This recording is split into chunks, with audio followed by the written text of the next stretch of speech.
Hey guys, it's Monday, the 17th of March. This video is just for our team, so I apologize if I mess up a few things. I just got done separating. I felt well today, so I separated all of the different schools that we still need to hit the remainder of the week. We have a little bit of extra. I'm not sure how that worked out, but we do. And so I wanted to use this opportunity to like sort of speak about the things that are in my head. If you want to listen to it, it's good. If not, it's okay. I'll be putting this out on the um, in the report. Okay, so we are hitting up two plus two, four, five, six, seven schools this week, and in one orphanage, and another school the following Monday. Most of the delivered, so I already delivered for two schools, which means the teachers came, they picked it up on Sunday, and I also delivered to the orphanage on Sunday. That was wonderful. Those girls are amazing. If you guys don't know about this yet, Hovde Home, HOVDE, is a safe house for girls that have been sexually abused. By their own family, unfortunately. And so the judge or the court has ordered them taken away, and they are put in this orphanage. And to their fortune, there are amazing people there that take care of them. They teach them. I have myself and Pam have witnessed how great these kids are. And truly, you can see the I don't know if I should say happiness, but like I can see that in their eyes, they're not sad or abused, or they're like, take me out of here kind of thing. No, I can't quite say that I know what goes in their minds. It must be complicated, but it feels good that they're taken care of.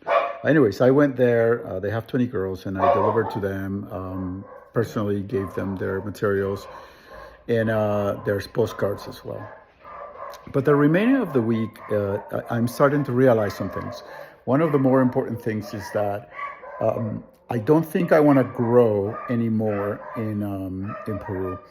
And the reason I say that is because Peru wasn't meant to grow necessarily, because it's expensive here, and you might already know that Peru is not necessarily doesn't necessarily sit in the bottom of the poverty line or in the poverty index from a global perspective. The reason why Dear Future started in Peru is because I am an immigrant from Peru, and I felt that I needed to learn where to cut. I mean, I needed to cut my teeth somewhere familiar, and that was here in the Andes of Peru. This is not to say that where we go is extremely poor.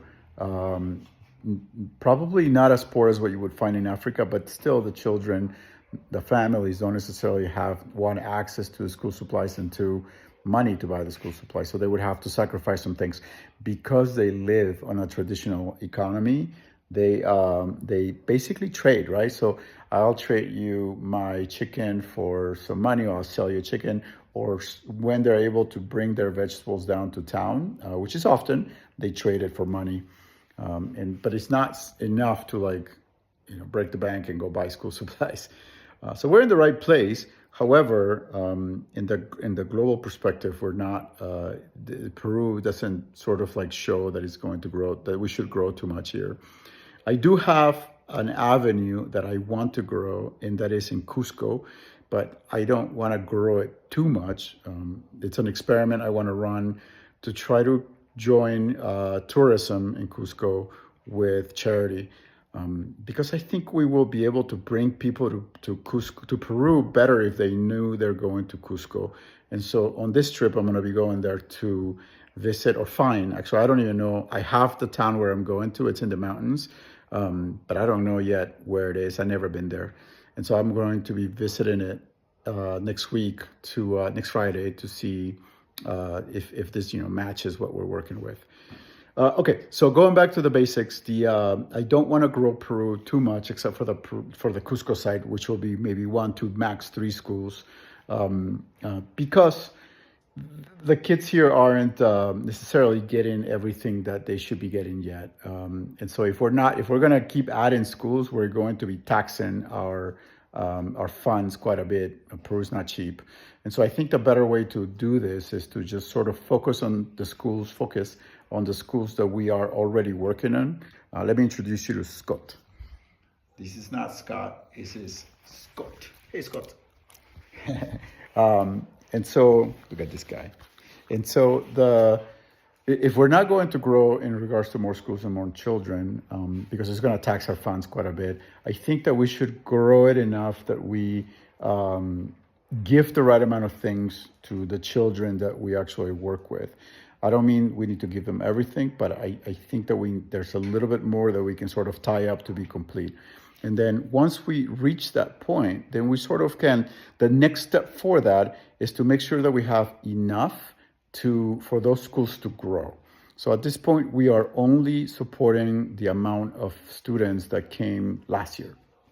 And I think that the goal needs to be that this dog wants to pee on this stuff.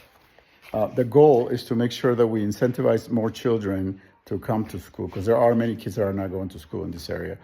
And so if we tell ahead of time, like by September, to the teachers and directors that we're going to be ready for a 10% more of the students that they had this year, as opposed to what we normally do is we tell them we're going to have the exact amount as you had last year, then we would incentivize the director to invite other children to come to school. And I think that's where we need to go in Peru, and not grow it in a way that go for the 1,000 children or thousands of children in Peru. I think that our focus in regards to adding numbers should remain in Africa, where the need is truly real. That's one of the things that was in my mind. Another thing that's in my mind is in regards to logistics. Both here and in Africa are similar. We've even to the point that we are right now. We've grown, but wait. He doesn't take me seriously. He thinks I'm like asking him to play. I'm kicking him out. So where was I? In regards to logistics, the vehicle that we use here it's not terrible. I think that if we're not going to grow, we really don't need to have like a bigger vehicle or something bigger, right? Like in Africa. In Africa, we need something bigger. But what we do need is help. And so this is very taxing for myself. As you know, it's 9:30 p.m. I started today at 5:30 a.m. I woke up at 5:30. We left here at 6. And it's not so much the work or the amount of hours that I put, is the tax that it has on your body. Because all of these boxes are heavy. All of these things are very heavy.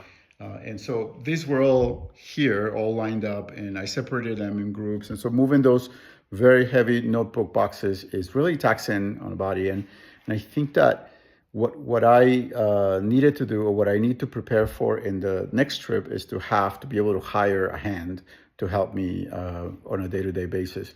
And that's, it's not going to be very expensive to do that. I almost committed a young man that to help me this week, because his cost was 50 soles per day, which turns out into like maybe $14 a day. And that was pretty good. And his job was going to be relatively easy, because he only has to move some boxes and then take pictures. And it was a no-brainer. So if we can do that, if I can prepare for that on the following trip and have somebody that can stay with me, it will be really fantastic. And even I will up the ante here.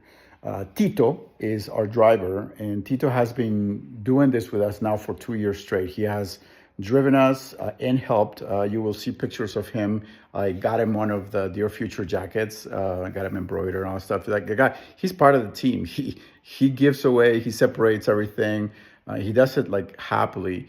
And another thing that really tells me that he's committed to what we're doing is that for the last 2 years, he has not increased the price of what he's charging me for these rides. And it's decent. No, I mean, it's not expensive, but it's a really good price that he's giving us.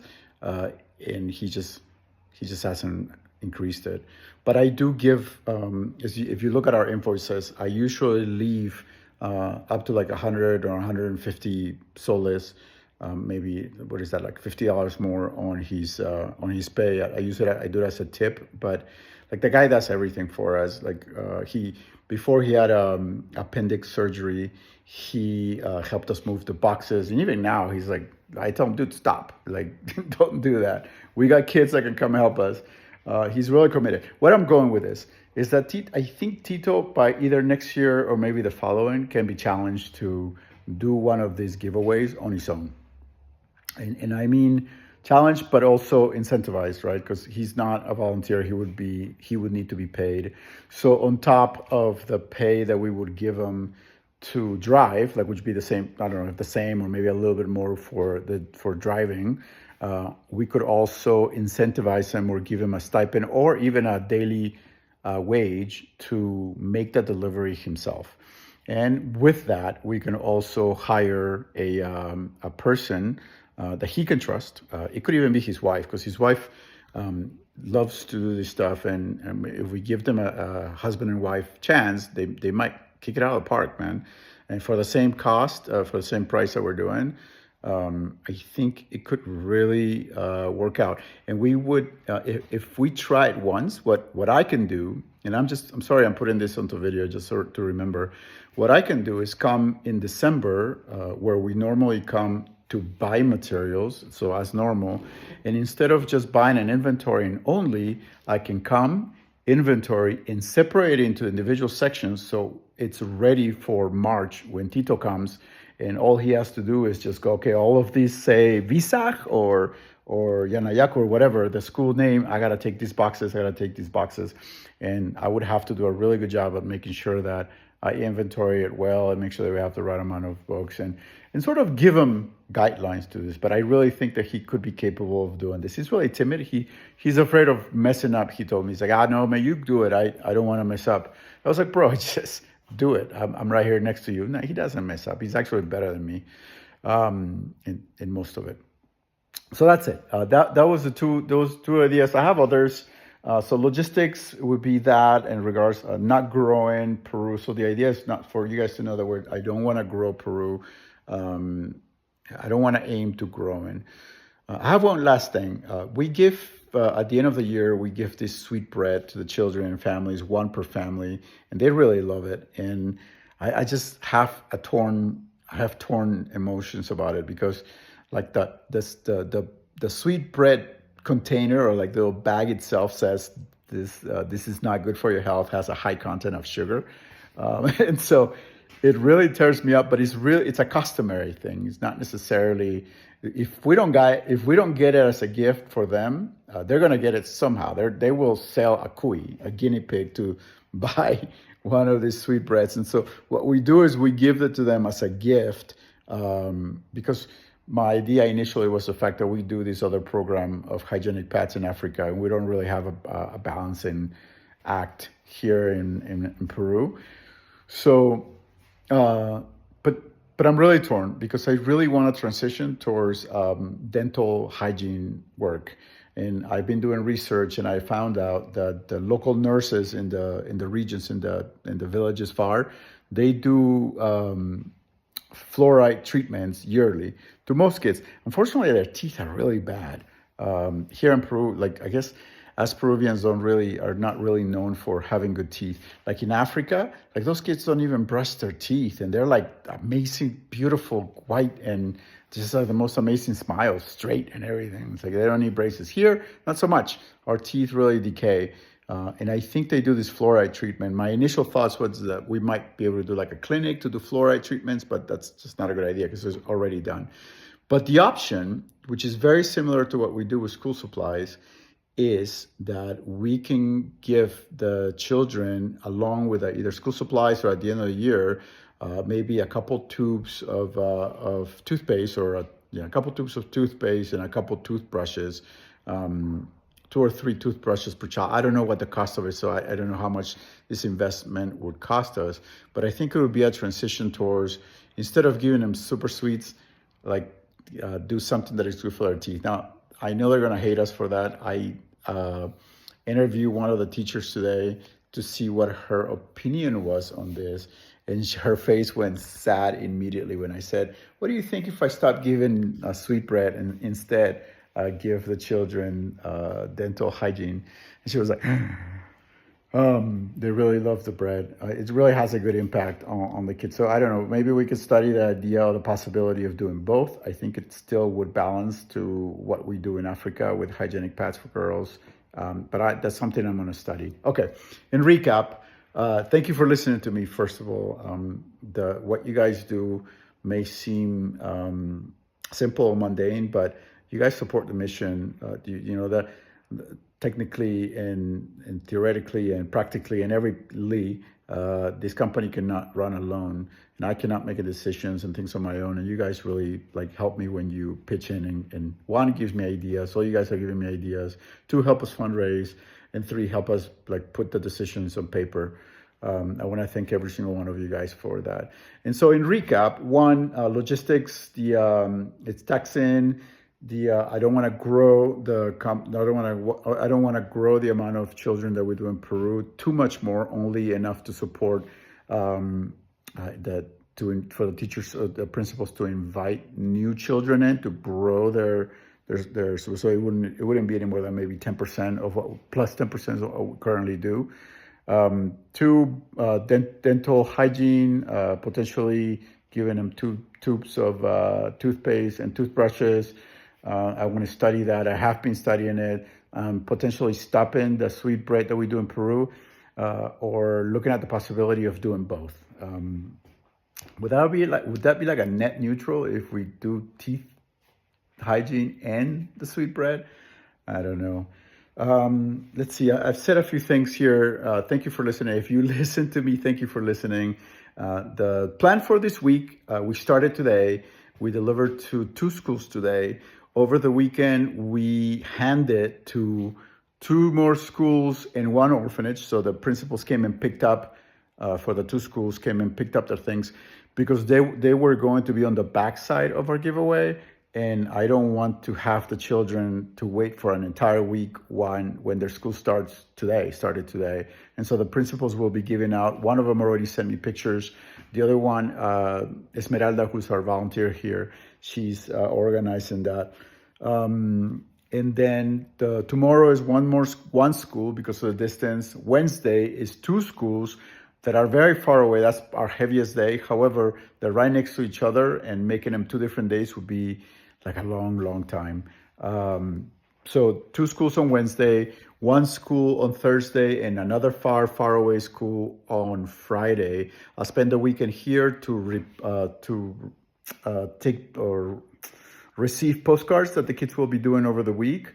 And then next Monday we visit like one of the schools or both of the schools that we gave the supplies to, because I have never been there. The principals we have worked with before, which is why I decided to work with them with these schools. But my visit to me is mandatory to make sure I put eyes on the location and just make sure that I don't disbelieve that our things are going in the right place, but more to like make sure that the schools meet the criteria that we work with, and be able to take pictures, put my face in the picture. This is a new school, etc. Okay, thank you guys. I love you all. Thank you so much for everything you do. Thank you for listening to me. Bye.